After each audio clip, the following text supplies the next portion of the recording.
আপনার ছেলে তো অনেক বড় হয়ে গেছে, আবার কত বড় হবে? কেন আমাদেরকে দেখে ভয় লাগছে? চুরি টুরি করিস নাকি? এসব আপনি কি বলছেন স্যার? আমার ছেলে তুই এইসব কাজ করতে পারলি? কি করবো বলো আব্বা? যে টাকা লেগে তোমাকে মার খেতে হয়েছে, যে টাকা লেগে তোমাকে মানুষের সামনে অপমান হইতে হয়েছে, যে টাকা লেগে আমাদের গরুটা পর্যন্ত নিয়ে চলে গেছে, আমি তোমার অপমান সহ্য করতে পারিনি আব্বা। গ্রামের ছোট্ট একটি স্কুল। দুপুরের রোদ মাথায় নিয়ে ফিরছে কিশোর বন্ধুরা। হাসি ঠাট্টায় মুখর তাদের পথ চলা, কিন্তু সেই হাসির আড়ালে লুকিয়ে আছে একটি পরিবারের নীরব কষ্টের গল্প। রাজু একজন সাধারণ কিশোর, দরিদ্র কিন্তু স্বপ্নবান।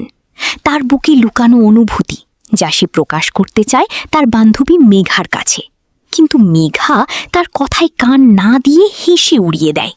কষ্ট পায় রাজু মনে মনে।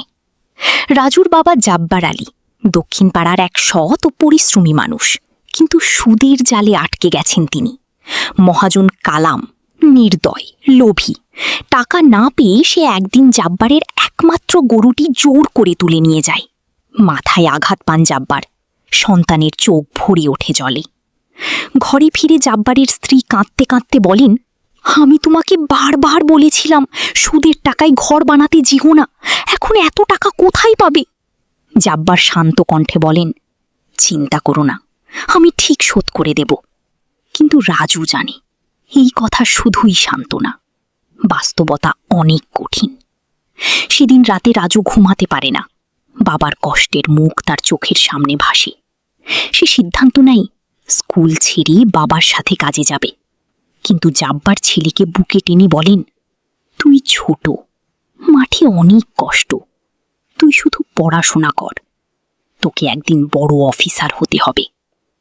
রাজু কাঁদে নীরবে। এদিকে গ্রামের এক বখাটে দলের সর্দার, সে জানতে পারে এক ধনীর বাড়িতে 10 লক্ষ টাকা আছে।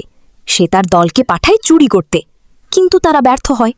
তখন তার চোখ পড়ে রাজুর ওপর। অভাবের জ্বালায় কাতর সেই কিশোরকে সে প্রলোভন দেখায়, টাকা আনতে পারলে 1 লাখ পাবি।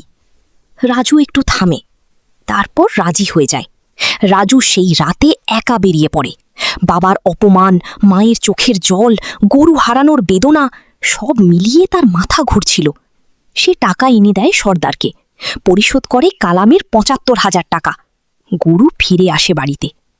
পরিবারে আসে স্বস্তি, কিন্তু রাজুর বুকে জমতে থাকে অপরাধ বোধ। হঠাৎ রাজুর জীবনে আসে পরিবর্তন। নতুন ঘড়ি, জুতো, চশমা, দামি চকলেট।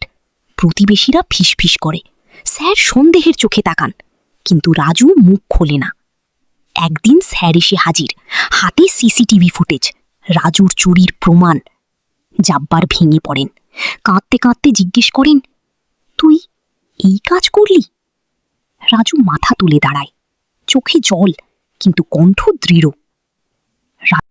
আব্বা, যে টাকার জন্য তোমাকে মার খেতে হয়েছে, যে টাকার জন্য তোমাকে মানুষের সামনে অপমান হতে হয়েছে, যে টাকার জন্য আমাদের গরুটা চলে গেছে, আমি সেই অপমান সহ্য করতে পারিনি। কি করব বলেন? আমার মতো বাচ্চা ছেলেকে কে কাজ দেবে? স্যার, এই দুনিয়ায় মানুষ টাকা ছাড়া কিছুই চেনে না। যার টাকা আছে সে গরিবকে মানুষ বলেই মনে করে না। আমি জানতাম এই অন্যায় কাজের সাজা আমাকে পেতেই হবে। চলুন স্যার, এই ধনী গরিবের ভেদাভেদের পৃথিবীতে থাকার চেয়ে জেলের 4 দেওয়ালে থাকা অনেক ভালো। রাজু চলে যায়। জাব্বার আলী পিছন থেকে ডাকেন, বাবু। সেই একটি শব্দে ভেঙে পড়ে গোটা পরিবার। একটি অভাবী পরিবারের স্বপ্ন, একটি কিশোরের ভুল পথ, আর একটি নির্মম সমাজের গল্প।